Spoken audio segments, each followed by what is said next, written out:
প্রতি বছর বাজেট পেশ নিয়ে কিন্তু সাধারণ মানুষের অনেক আশা প্রত্যাশা থাকে।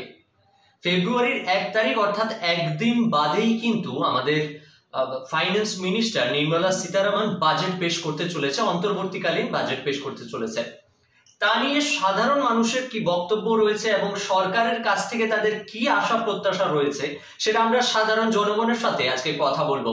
তাদের কথা, তাদের বক্তব্য আপনাদের সামনে তুলে ধরবো। দেখুন,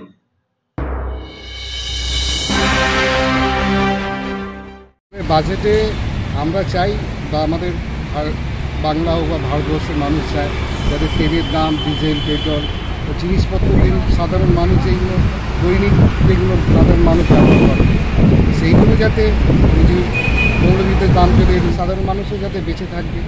আর এমনিতে তো চাকরি বাইরে কিছুই নেই, এই সব বেকার ছেলে কিছু রোজগার করে খাচ্ছে এবার কিছুই আমাদের হাতে রয়েছে। আমাদের গভর্নমেন্টকে আমরা সিলেক্টেড করেছি, সব কিছুই আমাদের হাতে। মহামান্য সরকারের কাছে একটাই দাবি করব, আমরা যারা শিল্পী তারা কলকাতা শহরে খুবই কষ্টে সার্ভাইভ করছি। মানে এতটাই কষ্টে সার্ভাইভ করছি মানে যে আমরা এত আর্টিস্ট আমরা কলকাতায় রয়েছি এবং আমরা খুব প্রতিনিয়তই গভর্নমেন্টকে দোষারোপ করিয়েছি অন্তত আমাদের এই ফিল্ডের দিকে একটু যেন ওনারা আলোকপাত করে, একটু দৃষ্টিপাত করে। আমাদের বাহ্যিক রূপটা যতটাই আমরা সুটেড হয়ে থাকি না কেন, অ্যাকচুয়ালি আমরা ভিক না ধরলে তো ভিক পাবো না, যেটা নিয়ম আর। তো সরকারের কাছে একটাই অনুরোধ, প্লিজ একটু আমাদের শিল্পীদের দিকে দেখুন। মিনিস্টার বাজেট পেশ করছে, সরকারের কাছে কিছু বলতে চাইবেন? কিছু বলার নেই?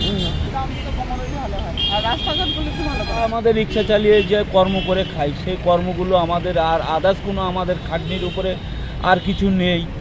এই রিক্সার উপরে সমস্ত কিছু যে দাম হয়তো 20 টাকা 100 টাকা ধর আয় করলুন, 200 টাকার মাল কিনতে হয়, তখন ধার দেনা করতে হয়।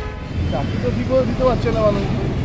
সরকারের বাজেট কীভাবে সরকারের পক্ষে